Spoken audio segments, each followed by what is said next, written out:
Felizes, mas a gente quer mais. A gente está 2 pontos acima da nossa média, que é uma média difícil de ser alcançada. É média de time que chega ao título. Realmente não foi um jogo fácil, né? Embora a gente tivesse um jogador a mais desde o final do primeiro tempo, nós vencemos por 1-0 e a gente alertou no vestiário que a única jogada perigosa do Cuiabá com um jogador a menos seria explorar a velocidade do Carlos Alberto e nas bolas paradas. E no primeiro lance do segundo tempo, ele recebe uma bola em profundidade, sai o escanteio e a gente acaba levando o gol, né? Então, são coisas que a gente prevê, mas que ali na hora do jogo existem muitas coisas que acontecem dentro de campo que fogem aquilo que, mesmo esses avisos que foram dados, né? Enfim, aí a gente fica um pouco ansioso no jogo, acho que por ter um jogador a mais, a gente quer acelerar demais o jogo e tentar fazer o 2-1 de qualquer forma, e não consegue, óbvio. Aí a gente faz as alterações, o time fica um pouco mais técnico, mais baixo, né, em estatura, mas mais técnico, e acaba com a bola no chão, chegando ao segundo gol, e aí no final do jogo faz o terceiro com o Esli. Acho que o mais importante foi que a gente, dentro do jogo, teve uma postura diferente quando precisou ser um pouco mais técnico, mais letal. Muita coisa boa eu vi ao longo dos 90 minutos e vi algumas coisas que são os ajustes naturais de uma equipe que sempre vão acontecer e que a gente tem que sempre estar atento para ir corrigindo ao longo do tempo, né? Mas o mais importante foi que a equipe não deixou de buscar o gol em nenhum momento do jogo, mesmo naquele momento onde oscilou, que deu até um pouquinho de chances ao Cuiabá na partida. O Cuiabá também é uma equipe que está no G4, que tem seus méritos, que é bem treinada, uma equipe que se defende muito bem, que tem saída rápida de contra-ataque, a gente também não pode ignorar isso. Nós não jogamos contra uma equipe muito mais fraca que a nossa de maneira alguma, a gente tem que valorizar, porque foi uma vitória diante de uma equipe que está no G4.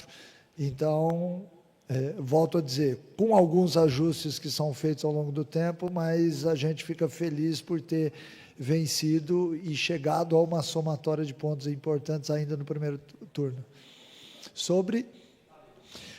o Tadeu é um ícone do nosso time, né? Um atleta que, além de estar muito tempo no clube, muito identificado com o torcedor, e não é só com o torcedor que vem no estádio, a gente percebe isso nos aeroportos, ou mesmo fora de Goiânia. As crianças gostam muito do Tadeu, e quando você vê essa relação da criança com o atleta, você percebe o porquê. Ele tem uma energia muito boa, é um cara, é um exemplo no dia a dia, e ele vem demonstrando dentro de campo que ele tem outras coisas, além de defender muito bem o nosso gol, né? É um cara que bate pênaltis, que já fez vários gols, que vem dando assistência. É um lance que ele identificou, Tadeu, que poderia fazer com todos os atacantes. Ele, de vez em quando, faz isso nos treinos, mas é muito mais uma relação dele com os atletas de velocidade do que feito no treinamento. Por isso que o mérito tem que ser dado a ele sempre que isso acontecer. O Mancini, desde quando o Wellington está suspenso, o Wellington Matheus, né? A gente vinha alimentando a chance do Jajá começar jogando, por quê? Nos jogos anteriores o Jajá vinha entrando bem, né? E aí eu queria que você falasse sobre a escalação do Jajá, a atuação do Jajá, por favor, e uma outra situação que eu observei. Assim que saiu o gol do Esli Garcia, o Tadeu deixou o gol aqui, foi lá até o banco. Raramente o Tadeu faz isso. Foi lá até o banco, te abraçou, falou algo para você e você falou algo para ele. Não sei se você pode revelar o que vocês falaram naquele momento ali, mas esse ato também do Tadeu, né, que raramente ele faz isso, deixar o banco, atravessou o gramado e foi lá te abraçar.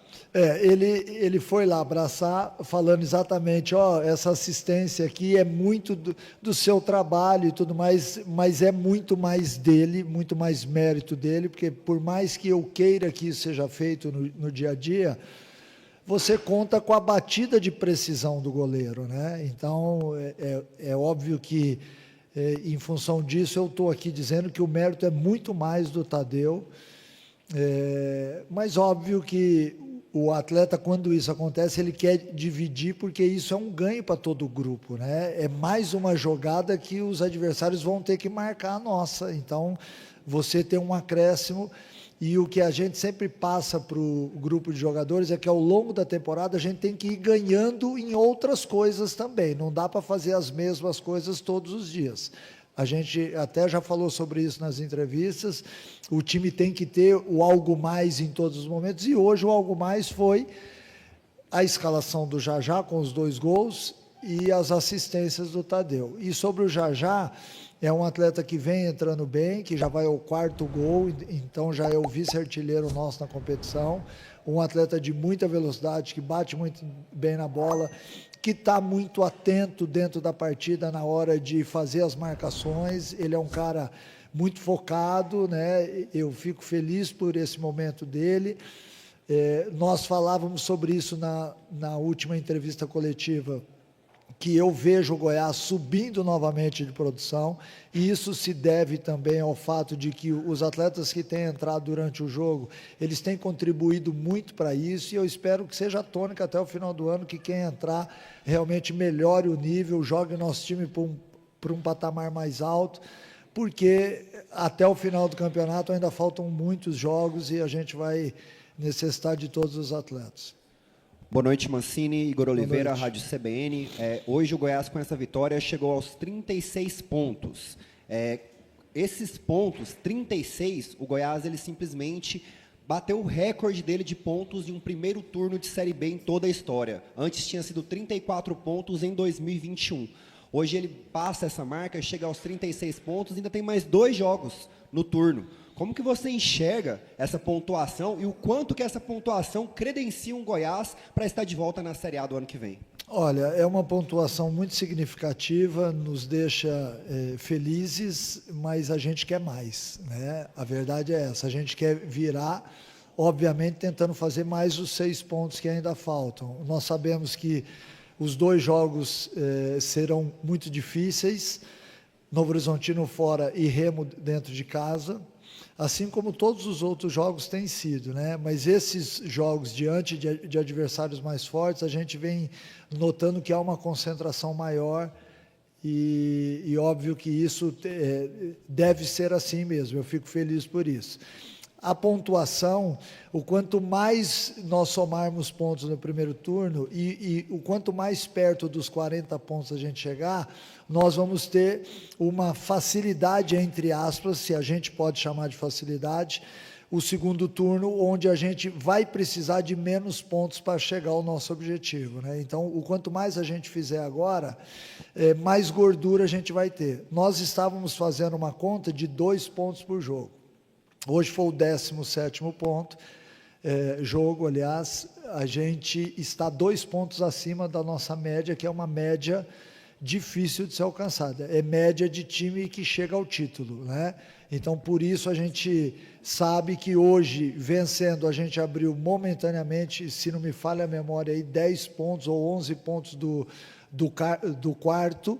É óbvio que faltam alguns times ainda jogarem, mas é importante isso, porque são 4 rodadas, então ao invés de faltarem 21 rodadas, a gente pode, entre aspas, falar que faltam 17, porque o adversário precisa ganhar 4 jogos para encostar na gente, sendo que a gente tem que perder os 4 jogos. Então, é importante a gente se situar bem, até porque a briga vai passar a ser diferente para as outras equipes, a partir do momento em que algumas equipes forem se desgarrando, e é o nosso objetivo, né? Somar o maior número de pontos possíveis.